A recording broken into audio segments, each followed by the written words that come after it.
o escopo desse estudo envolve o planejamento encarnatório, as doenças dos nossos corpos com amor. É isso que nós vamos falar aqui hoje.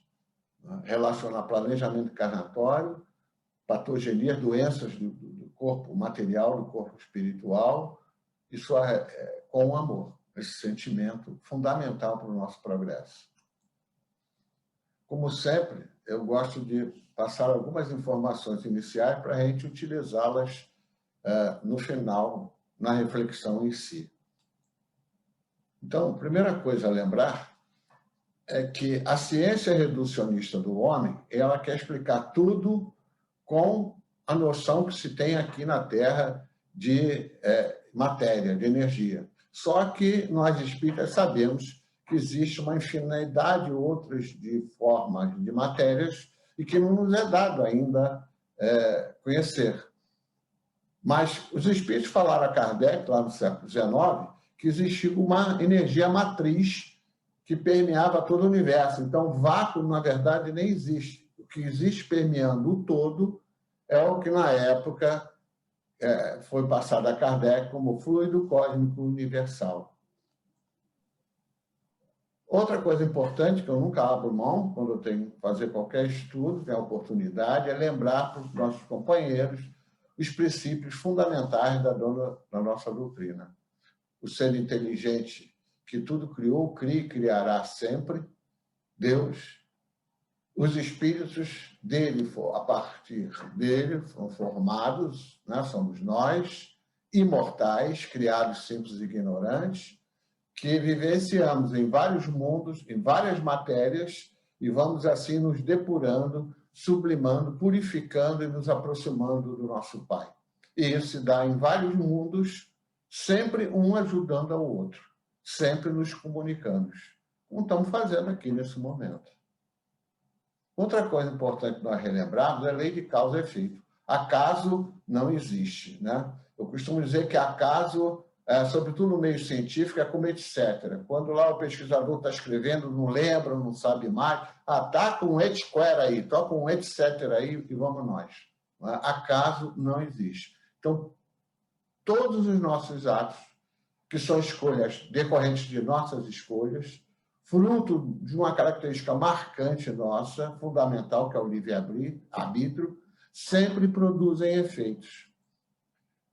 Quando essas escolhas contrariam as leis divinas, demandarão reajuste nessa ou noutra encarnação de várias formas. A mais comum, ou uma das mais comuns, são as patogenias, doenças.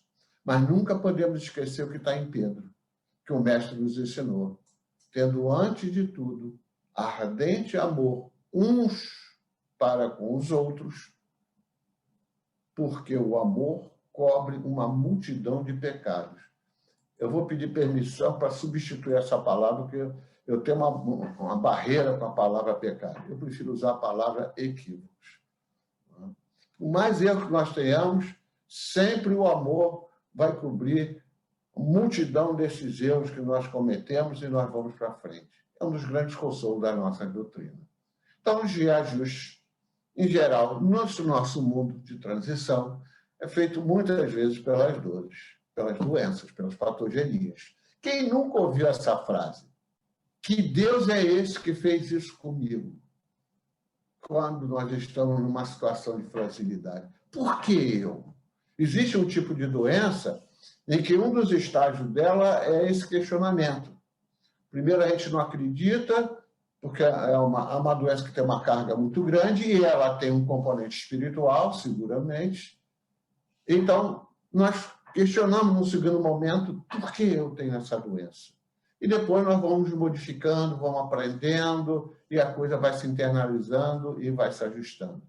Não podemos jamais esquecer que a bondade e a misericórdia de Deus nos possibilitarão sempre, sempre o reajuste necessário, o que for necessário, e o suficiente para o nosso progresso, seja moral ou intelectual.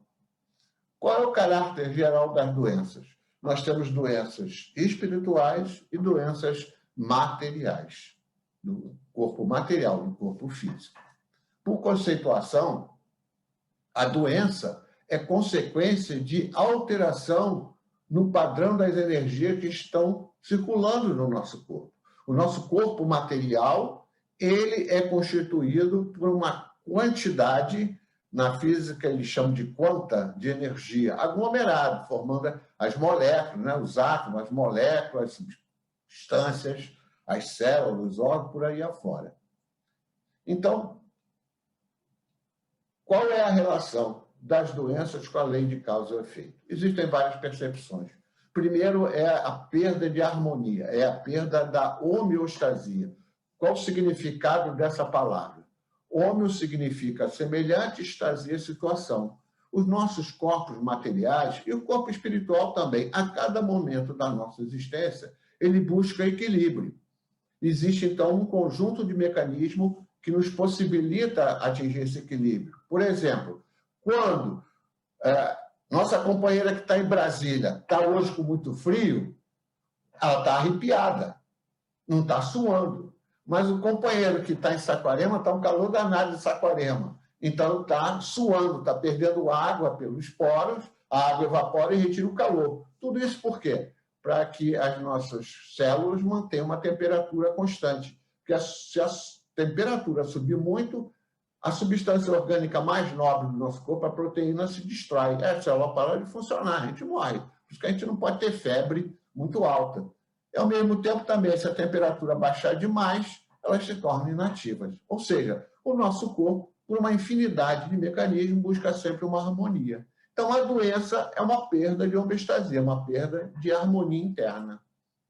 Existe uma conceituação mais ampla, e essa que é importante, essa conceituação de doença, é a percepção biopsicossocial, porque ela inclui vários elementos, não só os fatores biológicos, genéticos, bioquímicos, biofísicos, mas também fatores sociais, fatores culturais, socioeconômicos e fatores espirituais, fatores psicológicos. Né? Estado de humor, personalidade, o nosso comportamento, as nossas obsessões. As origens das doenças, elas podem ter a capacidade de passar de um para outro, são as hereditárias, genéticas, aquelas que nós adquirimos durante a formação do nosso corpo, ainda quando embriões, dentro do organismo materno, aquelas que nós adquirimos por escolhas em função de em determinados ambientes e as espirituais. Então, essas são as 4 origens básicas das patogenias, das doenças. Nunca podemos esquecer a grande síntese da doutrina espírita. Deus, a inteligência suprema, nos originou simples e ignorantes, espíritos ligados a esses corpos materiais, né? E esses espíritos, nós, vivenciando em vários mundos, através das encarnações, vamos nos transformando, modificando o padrão vibratório perispiritual e nos aproximando do nosso Pai cada dia mais. E o mundo que nós estamos hoje não é a nossa meta ainda. Né? Não é um mundo puro, onde só se vivencia amor e bem. Nós estamos no mundo, né? Nós sabemos disso, no mundo de provas e expiações, começando uma transição para o mundo de regeneração. No nosso mundo atual, o mal ainda predomina. Né? No mundo de regeneração, o mal não vai mais predominar. Ele vai existir, mas não vai predominar. E o nosso corpo físico? Para a gente poder explicar essa relação entre o espírito e as patogenias, temos que ter uma clareza do que seja essa máquina maravilhosa que é o nosso corpo material, que nos foi concedido no plano espiritual. Ele é formado por unidades biológicas, são as células, isso que é diminutivo de célula, foi o termo utilizado quando foi cunhado.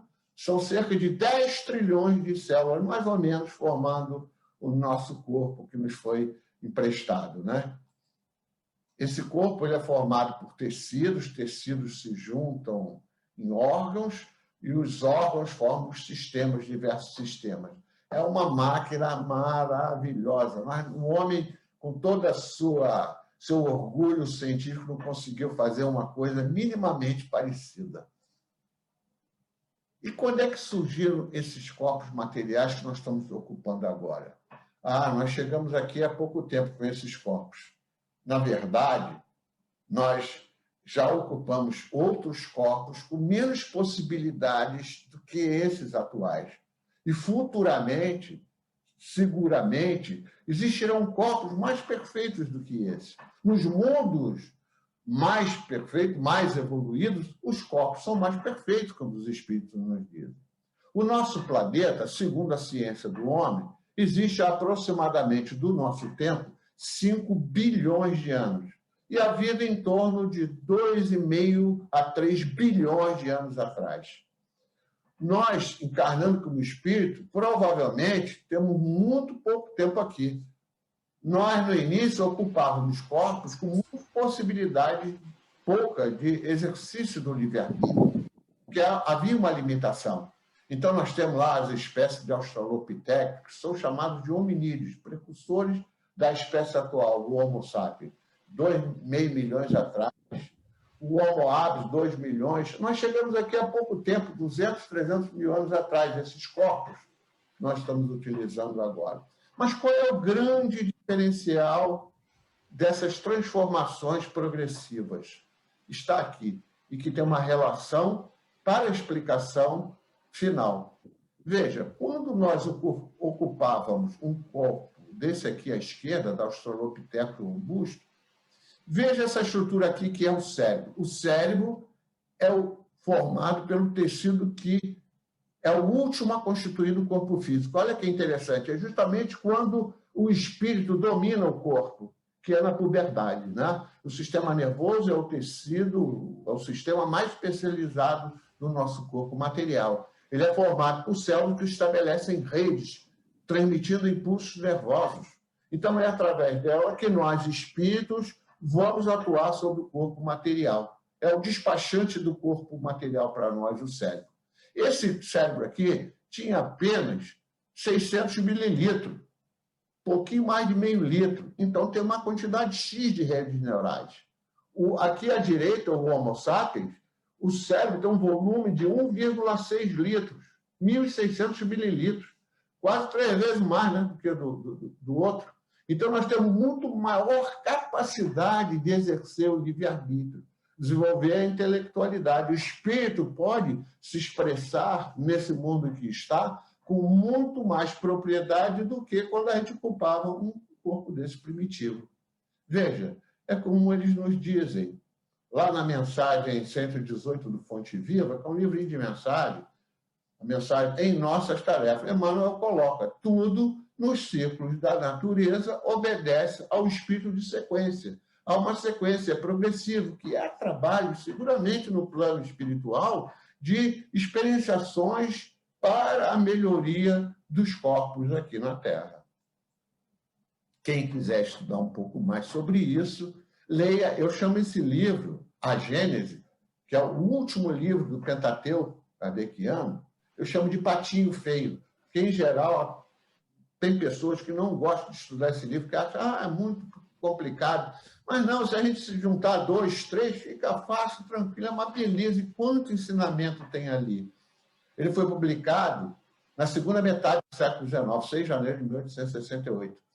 E lá você vai encontrar vários temas relacionando essa estrutura corpórea do homem. Vale a pena. Quem não estudou, né, quem não leu, sobretudo, leia esse livro. Vale a pena mesmo. Bom, e é nessa mesma época em que é publicado esse livro que surge uma ciência nova, chamada genética. É a ciência que estuda a passagem das características do corpo material de um ser para outro e da variação que ocorre durante essas transmissões. Interessantemente, veja quando foi publicados os trabalhos primeiros sobre genética, em 1865. É quando estava sendo publicado aquele livro Céu e Inferno. Está aqui ó, o Pentateuco com as suas datas de publicação. Aqui, ó, o Céu e... Eu gosto de chamar esse livro Céu e Inferno de Inferno e o Céu, porque a segunda parte dele é um verdadeiro céu. É uma beleza depoimento do Espírito. Eu aprendi muito com esse livro.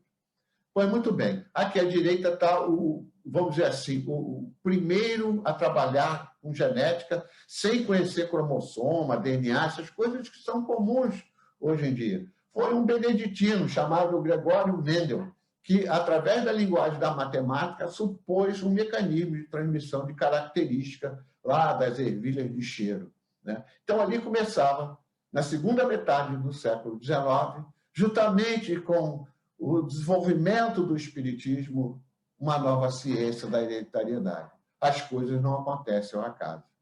O progresso hoje foi muito grande da genética, sobretudo a partir da segunda metade do século XX, né? Aí a gente sabe que acaso não existe. Então, nós temos aquela relação na fecundação, quando o espírito vai encarnar, há uma preparação no plano espiritual, há uma configuração energética do ADN, são separados os espermatozoides, são separados óvulos na consecução daquela fecundação para aquele espírito reencarnante. Está aqui no microscópio Scania, à esquerda, um óvulo e um monte de espermatozoide, e aqui é um fato interessante, não sei se dá para perceber aí, é o núcleo do óvulo aqui, ó, se juntando com o núcleo de espermatozoides, dois núcleos se fusionando. É a partir desse momento, como os espíritos nos explicam, que o perispírito do reencarnante começa a se ligar, a se correlacionar energeticamente com estruturas que tem aqui dentro. Está aqui o núcleo do zigoto, agora visto no microscópio eletrônico. Veja, a aparência é assim, um negócio cinza, né?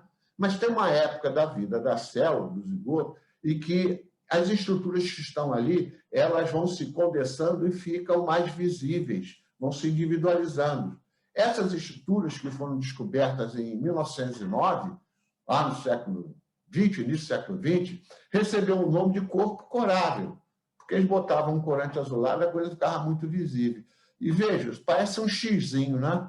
São 46, né? Todos os indivíduos, quase todos os indivíduos da espécie humana têm suas células do corpo, 46 desses macarrõezinhos aqui. A gente pode arrumar eles, porque, na verdade, eles são iguais 2 a 2, porque 23 vieram do espermatozoide e 23 vieram do óvulo. E cada um que tem no espermatozoide tem um correspondente conforme tamanho no óvulo. Quer ver isso aqui feito? Olha aqui, ó, no alto direito. Uma célula feminina com os 46 cromossomas. De cada parzinho desse, um veio do pai, veio pelo espermatozoide, o outro veio do óvulo. Ok? E aqui estão os cromossomas, cujas informações vão determinar o sexo do reencarnante, do corpo do reencarnante, né? Que, na verdade, foi determinado no plano espiritual. E aqui é a célula masculina. A diferença é que a célula masculina normal, ela tem um cromossomazinho, com os braços bem pequenininhos, e fica parecendo um Y. A gente chama de cromossoma Y. Né? Então, tá aí. Agora, vamos aprofundar um pouco mais. Eu repito sempre as coisas, tenho mania de ficar repetindo. Então, agora nós vamos ampliar o cromossoma, nós somos super dotados, estamos vendo, então, um cromossoma com a sua estrutura interna. O cromossoma tem dentro dele uma substância que tem uma estrutura que parece uma dupla hélice, são duas fitas enroladinhas. É o ácido desoxirribonucleico, que a gente conhece mais pela sigla inglesa, DNA. E está associada à substância orgânica mais abundante do nosso corpo, são as proteínas. Então, cromossomo, o que é? É ADN com proteína.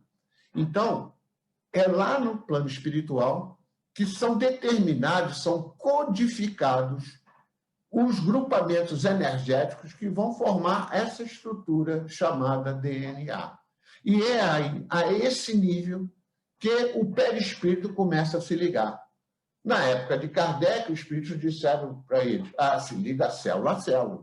Né? Mas, na verdade, a gente hoje já sabe que o espírito, o perispírito, vai se ligar no ADN dos cromossomas. E que nada mais é do que fluido cósmico universal modificado, o DNA. É da matriz energética modificada. Então, explicando de outra maneira, está ali no alto aqui a célula com seus cromossomas, o cromossoma com seu DNA dentro. Bom, o DNA é como se ele fosse formado por 4 tipos de tijolos. São chamados de nucleotídeos. Tá? Esses 4 tijolos se arrumam de tal maneira entre essas duas fitas, constituindo essas duas fitas, formando uma sequência. Tijolo A, tijolo G, tijolo T, tijolo A, enfim, forma um código, como se fosse um cartão perfurado lá da loteria esportiva, nem sei como é isso hoje. mas seria nesse estilo. Então, cada pedacinho desse DNA a gente chama de gene. E o gene é o que constitui o código genético, então. E o que faz o gene? Ele forma a substância orgânica, é ele que determina que proteína, a substância orgânica mais abundante do nosso corpo, será formada. Então, o gene forma a proteína. E o que faz a proteína? Faz tudo. A proteína é que estrutura a célula e que diz como a célula funciona, o que ela vai fazer. Não podemos esquecer que 75% desses corpos, 75% dos nossos corpos materiais, formados por água, 15% é proteína. Veja, 90% do nosso corpo é água e proteína. E o resto é de gordura, de açúcar e óleo dos elementos, normalmente. Então, repetindo mais uma vez, fazendo uma analogia, para depois a gente partir para coisa nova. Então, está aqui no alto à esquerda a célula com os cromossomas, o cromossoma com o seu conjunto de genes, que nós chamamos de genoma. Está aqui o ADN desse cromossoma, que no caso da espécie humana ainda não se sabe exatamente, mas supõe-se que nós tenhamos 20 a 25 mil genes, que formam todas as proteínas necessárias para a conformação do nosso corpo material. Então, esses códigos, quando traduzidos lá no citoplasma da célula, formam as proteínas, que são de vários tipos. É como se fosse a comparação interessante que é feita nesse slide. Aqui está a placa do seu telefone celular ou do seu computador. Então, essa placa tem um conjunto de códigos, tem um processador que processa códigos, aplicativos, e que diz como é que o celular vai funcionar. Então, a mesma coisa, as proteínas sendo formadas, vão dizer como as comunidades de células vão atuar nessa maravilhosa máquina que é esse corpo material. Em suma, o gene forma a proteína e a proteína a característica. E a genética estuda os genes. E o conjunto de genes dos nossos corpos chama-se genoma. Até o início dos anos 40, a visão dessa ciência reducionista do homem era de um determinismo a toda. Ou seja, era o império do gene. Dependendo do gene que você tem, assim vai ser a tua vida. Será que é isso mesmo?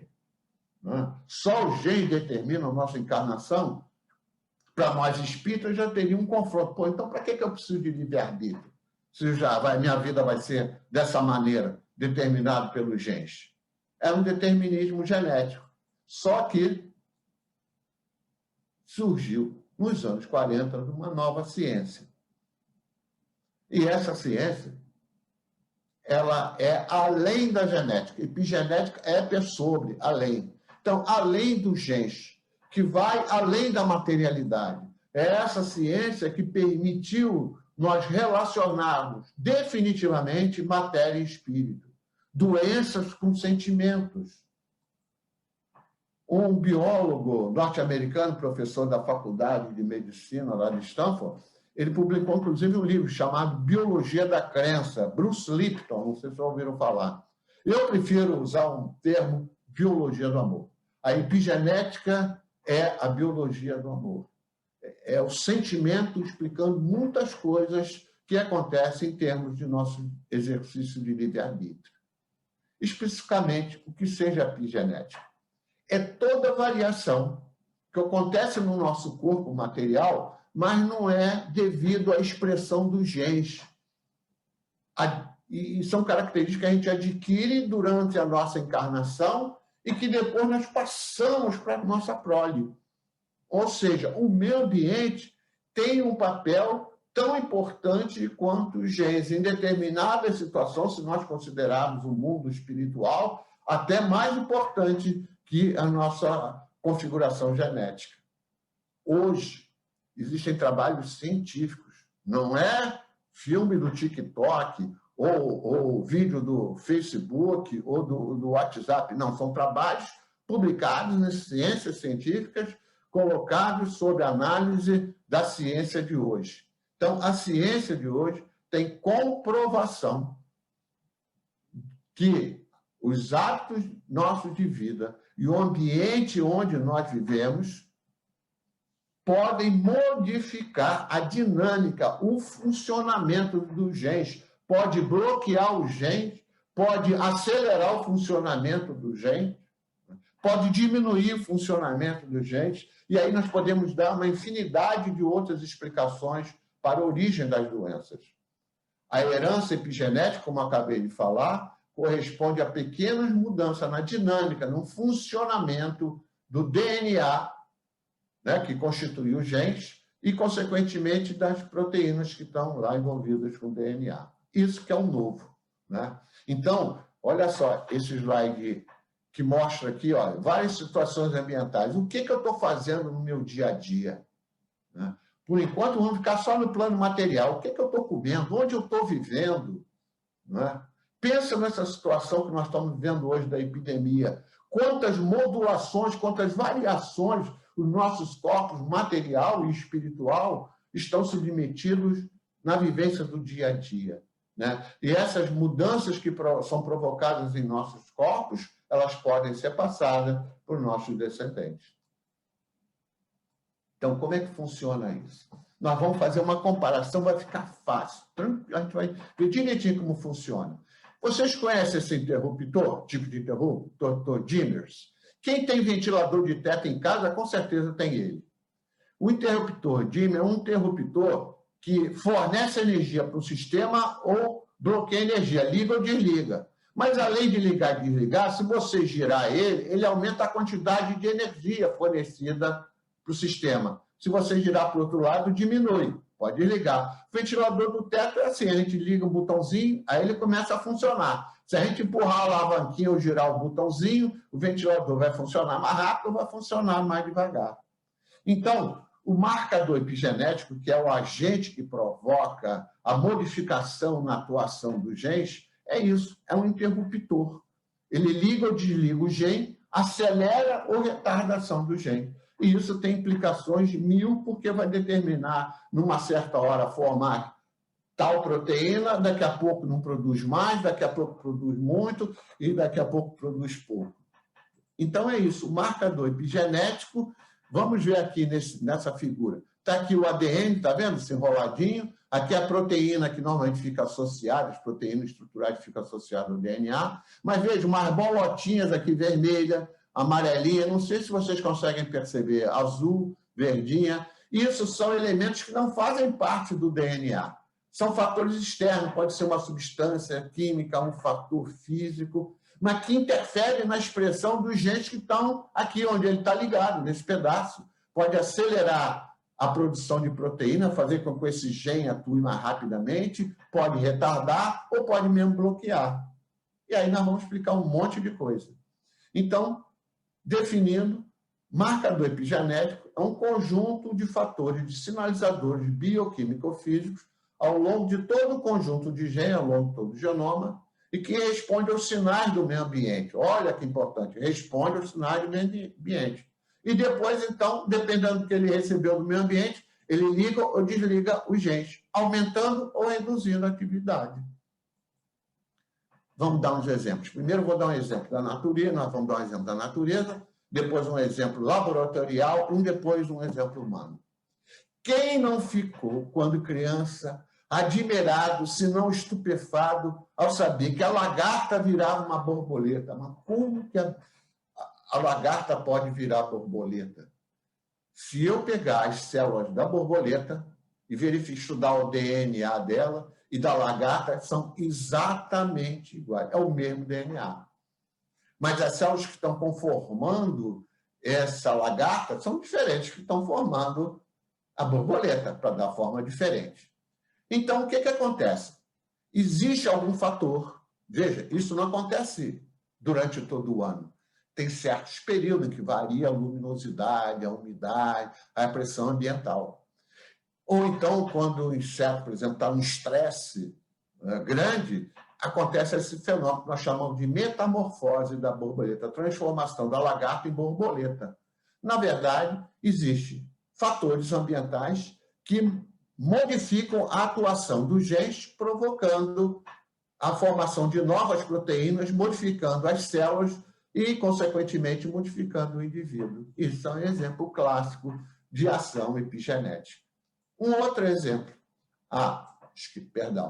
Então, aqui, o mesmo conjunto de genes, seja da lagarta, seja da borboleta, se expressam de forma diferente conforme o estágio da vida. E são fatores ambientais que provocam essa mudança. O segundo exemplo que eu vou dar é dos ratinhos de laboratórios com cheiro do medo. O que é isso? Existe uma substância chamada acetofenona. É uma substância que dá cheiro nos alimentos. A indústria bromatológica utiliza muito para dar cheiro de morango. Na verdade, não lembra morango, não, mas a gente acaba associando. Tudo quanto é frutos vermelhos. Então, é uma substância para dar odor. É um aromatizador de alimentos. Então, fizemos a seguinte experiência. Eu não. Pegaram a ração dos camundongos de laboratório e colocaram acetofenona. Então, a ração fica com cheiro muito forte. E aí colocaram para o camundongo comer a ração. Só que quando ele foi comer a ração, aplicavam a ele um pequeno choque elétrico. Depois de um certo tempo, repetindo esse experimento, dava a ração com cheiro, dava um choque elétrico. O camundongo começou a rejeitar a ração. Daqui a pouco, um pavor daquele cheiro. E aí é que vem o novo. Os cientistas analisaram que, depois de um certo tempo, havia uma quantidade de células nervosas maior nas fossetas nasais dele. Havia ocorrido uma modificação nessa estrutura que percebe o cheiro, né? E o que é mais importante, os filhos desses animais de experiências e os netos deles apresentavam o mesmo efeito, sem nunca ter conhecido os pais, sem nunca ter conhecido os avós. Botar a ração com cheiro, o ratinho já fugia. Eles não tinham levado choque nenhum, não deram choque nenhum nesses ratinhos aqui. Ou seja, esse efeito ele passava de geração para geração. Ou seja, todos eles tinham neurônios extras. Interessante, não? Tem algo mais além da genética, né? A causa disso são os marcadores genéticos. Toda vez que aquilo chegava ali, a estrutura do organismo respondia àquele fator ambiental através dos marcadores genéticos. E, por último, um exemplo humano. Aqui é o mapa da Suécia, né? Uma cidadezinha localizada lá no Círculo Polar, Överkalix, na Suécia. Essa cidade tem uma coisa singular. Lá existe o registro da vida das pessoas desde a Idade Média, desde 1475. Né? Não é só a idade, nasceu de fulano, beltrano, tal, não, tem da forma de vida, como viviam as pessoas, tudo anotado. Então, serviu para uma experiência do pesquisador do Instituto Karolinska, tá? Analisar a conexão entre desnutrição e problemas de saúde. No século XIX, houve a praga da cólera, a epidemia da cólera, e grupamentos familiares dessa cidade passaram muitas privações. O interessante é que os filhos dessas pessoas que passaram privações e os netos apresentavam um índice de doenças cardiovasculares e de diabetes muito baixo, contendo uma sobrevida maior que aqueles descendentes dos que não tinham passado fome, passado privações, de mais de 32 anos. Ou seja, alguma coisa aconteceu com essa transferência de características desse pessoal que passou privação, afetando os organismos daqueles que não tinham passado privação,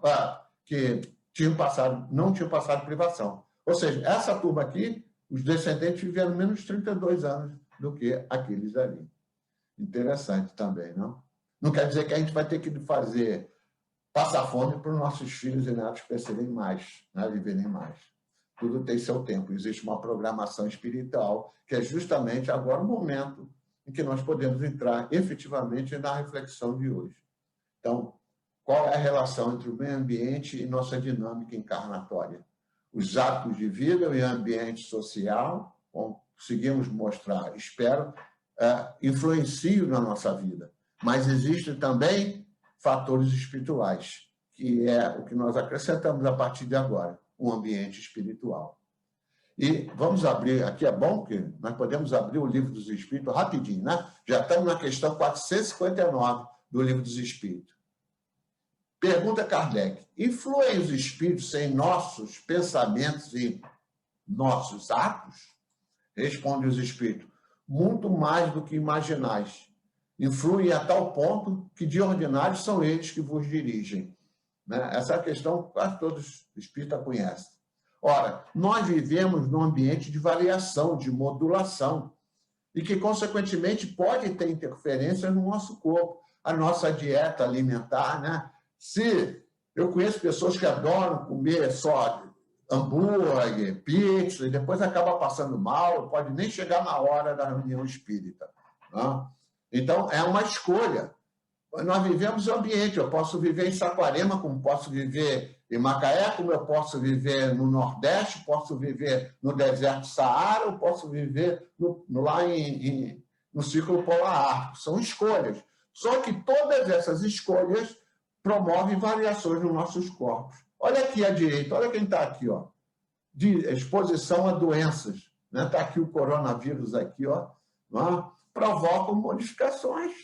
Quantos companheiros nossos agora não estão passando por um processo de dificuldade, desarmonia física? Então, nesse momento, né, o apoio espiritual é fundamental para que a harmonização espiritual ajude na recuperação física, na recuperação da harmonia física. Né? Nós vivemos substâncias químicas, drogas, situação financeira, o que nós estamos comendo, o que mexe com o nosso organismo internamente, que remédio nós estamos tomando. Né? Remédio, eu costumo dizer que remedeia, não cura. Às vezes tomamos uma substância, conserta uma coisa e piora a outra. Né? A busca de alternativas, ou seja, o nosso meio ambiente tem um volume de modificações muito grande. Mas está faltando aqui os fatores espirituais. Afinal, nós vivemos num mundo de provas e expiações. E espíritos podem interferir, como os espíritos falaram a Kardec, nas nossas escolhas, implicando em doenças, seja no corpo material, seja no corpo espiritual. Emmanuel, no livro O Consolador, lá na parte quinta, no item 5 da primeira parte, no item 96, nos explica que as moléstias do corpo têm ascendentes espirituais? Responde Emmanuel: as chagas da alma se manifestam através do envoltório humano.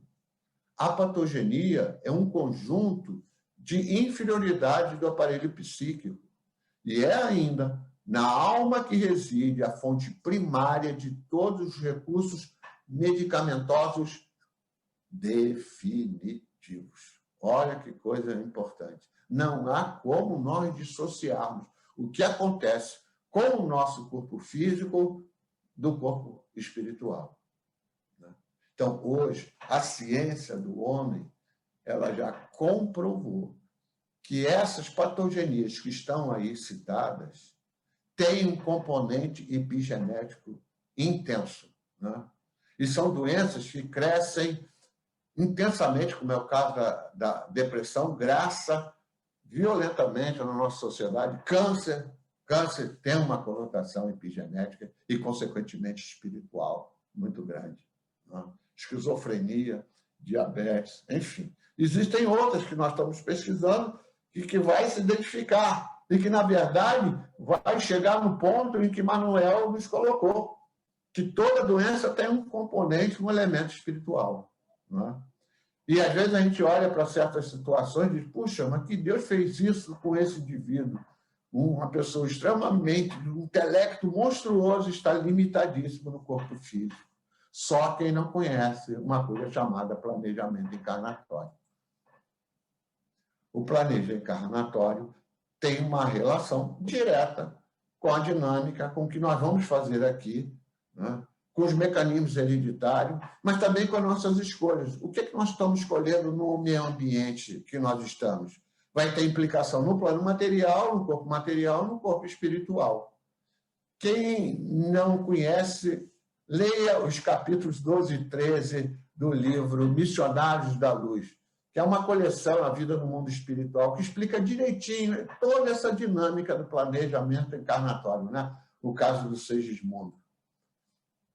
Então, a sequência, rapidamente, é essa. Então, há um planejamento no mundo espiritual, há uma correlação entre os pais para que possa haver a consecução da fecundação, a ligação, quando se forma a célula ovo-zigoto do espírito, então, com a matéria, então, o embrião vai se desenvolvendo, e aí já, no embrião, os marcadores epigenéticos começam a atuar. E há que se dizer que, durante esse desenvolvimento embrionário, há uma relação muito forte entre a mãe e o filho, com implicações as mais variadas, que se expressam, às vezes, também em doenças durante o desenvolvimento embrionário. Eu tenho um filho que nasceu com lábio leporino e a fenda palatina, né? Hoje ele é um grande patologista médico, né? Mas que superou isso com muita dificuldade. E ele, certa vez, me perguntou isso quando jovem. Que Deus foi esse que fez isso comigo? Espero que ele comece a aprender em algum momento.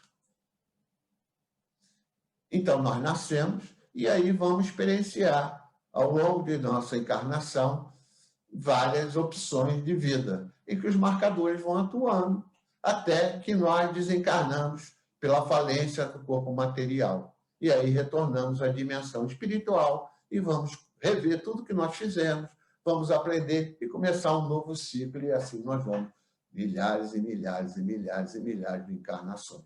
Né? Encarnar dá muito mais trabalho do que desencarnar, meus amigos, meus companheiros.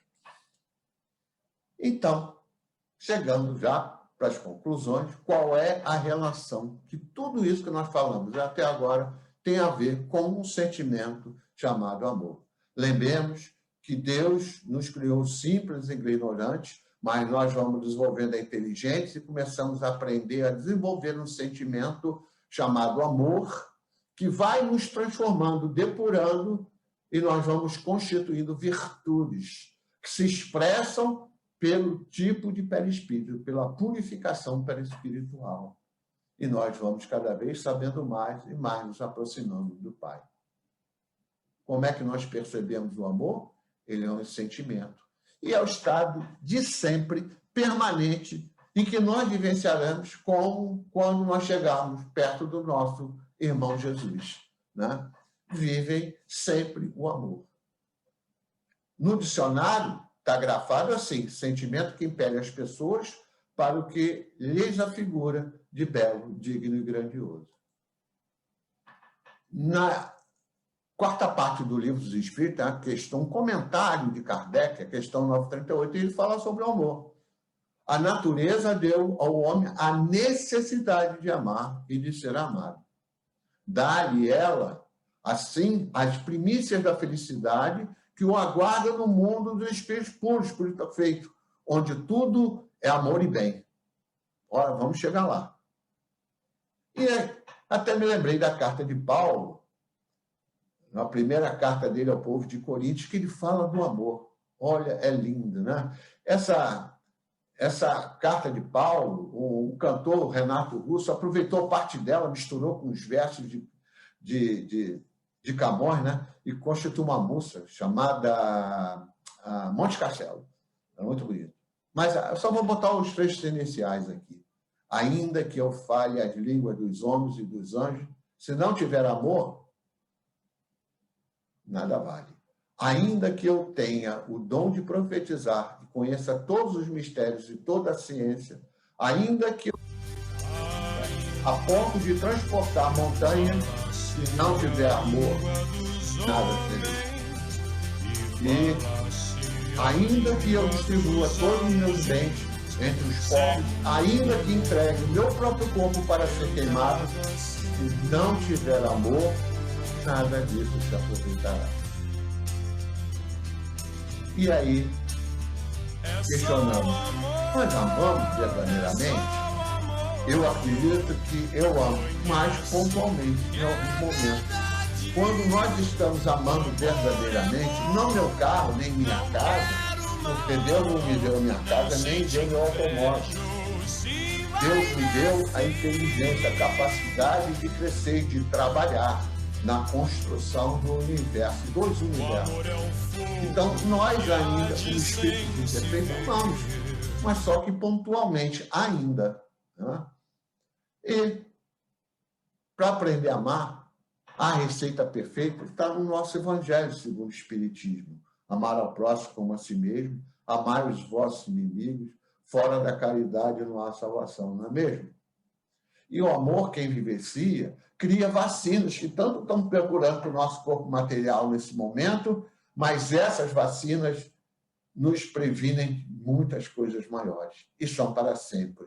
Quando nós podemos ter tolerância, maturidade, benevolência, sobretudo capacidade de perdoar, porque todos esses sentimentos purificam, harmonizam o nosso perispírito.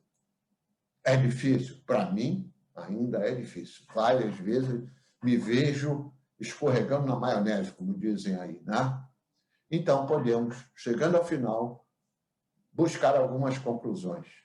O meio ambiente ele é constituído por elementos materiais e espirituais. O meio ambiente, quer dizer, os fatores epigenéticos interferem na consecução, na execução do nosso planejamento encarnatório, mas não de forma determinística. A doença, na verdade, é uma grande ferramenta de transformação espiritual, com vista ao espírito alcançar a vibração do amor para sempre, perenemente. E, além do mais, nunca esqueçamos que o amor cobre uma multidão de erros que nós possamos cometer. A doença, na verdade, é uma correção de rota, se puséssemos sintetizar numa frase. As doenças dos corpos físico e espiritual podem ser minimizadas, mitigadas ou mesmo erradicadas por escolhas virtuosas do amor. O progresso evolutivo não se relaciona com o tempo, e sim com a internalização dentro de nós, espíritos, daquilo que vivenciamos, que nos possibilita separar bem e mal, né? Ou seja, as leis divinas. Quanto mais nós vivenciarmos as leis divinas, mais no caminho do progresso estamos. As provas e purificações, as expiações, na verdade, são aprendizados. Consequentemente, vão variar esses processos em cada um de nós, em termos das nossas necessidades encarnatórias. E qual é o grau de relacionamento com a matéria? Agora é o trabalho para casa. Para que cada um de nós hoje, não é para casa porque nós não estamos nas nossas casas, eu pelo menos estou confinado. Então, mas na hora de dormir, né, o que eu estou fazendo com as minhas escolhas? Que tipo de escolha eu estou fazendo? Que interruptores, seja ele no plano material ou no plano espiritual, eu estou ligando ou eu estou desligando? Ligando ou desligando, acelerando ou retardando, terão implicações. E aí, então, depende do exercício do nosso livre-arbítrio. Temos que ter cuidado, nós encarnamos na matéria para vivenciarmos na matéria. Nós podemos tudo aqui, só não podemos excesso. E o excesso varia para cada um de nós, do que e como. Né? Os nossos corpos são diferentes, são feitos sob medida para cada um de nós. Então, cada um sabe o que é excesso para si. Né? Uma barra de chocolate pode ser um excesso para Eliane, minha esposa. Não é? Uma pitada de sal a mais pode ser excesso para mim. Depende da condição dos nossos corpos materiais. São escolhas. Né? E o que estamos fazendo com as nossas escolhas de liberdade, as atividades que dirigem a nossa encarnação? O que nós estamos fazendo com a nossa liberdade, com a nossa escolha, com nossos atos? O que nós estamos fazendo do amor? O que nós estamos vivenciando em termos de amor? Realmente amor, de sentimentos do bem. O que nos dificulta escolher vivenciar no amor? Então, eu tenho esse procedimento, eu vejo a minha situação atual e o que eu desejo. O que eu tenho que fazer para chegar naquilo que eu desejo, na situação desejada? O que eu posso implementar como espírita, se eu me proponho a ser um espírita consciente, para eu progredir enquanto espírito? Então, nós temos que nos livrar das paixões. Então, tem que perguntar, o que no dia de hoje eu vivenciei desses derivativos do orgulho e do egoísmo, as duas grandes pragas, como os espíritos nos falam, nesse planeta, né? O que eu vi? Será que eu tive sentimento de raiva hoje? Será que eu tive sentimento de ódio em relação a algum irmão, alguma irmã? Será que eu tive medo? Se eu tive pânico? Se tive perdas de pessoas queridas? Enfim, eu tenho esse slide impresso e grudado aqui na parede, para todo dia eu dar uma olhada nisso. Esses sentimentos nós temos que desligar do nosso perispírito, né? O mais que nós pudermos. Por isso, está lá em Mateus, o mestre nos ensinou, vamos vigiar nossos pensamentos. O que nós estamos pensando? Que sentimentos nós estamos vivenciando? Mas nós não vivenciamos só coisa ruim. Nós estamos num mundo de provas e expiações. Nós vivenciamos momentos de amor, momentos de compaixão, de caridade, que se expressam de vários outros derivativos do amor, né? Certamente, né, nós vivemos momentos de tolerância, momentos de calma, de tranquilidade, de carinho, de docilidade, de bom humor, de fraternidade. Nós, reunidos nesse momento, é um momento de fraternidade, é um momento de purificação perispiritual, né? Quantas vibrações de espíritos, mentores dessa casa, estão atuando nesse momento, não importa onde esteja. Para o espírito, não existe nem tempo, nem espaço. Os espíritos superiores estão atuando nesse momento, esteja certo, para cada um de nós, nos possibilitando aquilo que nós precisamos, não necessariamente o que desejamos. Lembra disso? Os espíritas têm a mania, companheiro, você aí está zangado com outro, fica não, olha o bip, benevolente, seja benevolente, indulgente, perdão. Se não podemos praticar tudo isso que está aí de uma vez só, não é? Essa aqui também tem impresso, eu tenho uma do lado da outra, fico olhando, eu quero mais, a desejada é essa parte aqui, não é? Eu não quero a anterior. Então, companheiros, vamos vivenciar cada vez mais isso, vamos orar, pedir por isso, por benevolência, indulgência e perdão, para os nossos irmãos que estão passando por dificuldade nesse momento, conscientemente ou não, né? Então, que saibamos utilizar esses interruptores chamados marcadores epigenéticos e epispirituais, vamos dizer assim, né? Vamos tentar diminuir, se não desligar os sentimentos de orgulho e egoísmo que tanto nos prejudicam. E vamos girar esse botão do marcador dos epigenéticos para aumentar cada vez mais o nosso tempo de vivência no amor. Pois só assim a nossa luz vai brilhar e do Pai vamos nos aproximar. Era isso que eu tinha que colocar, companheiros.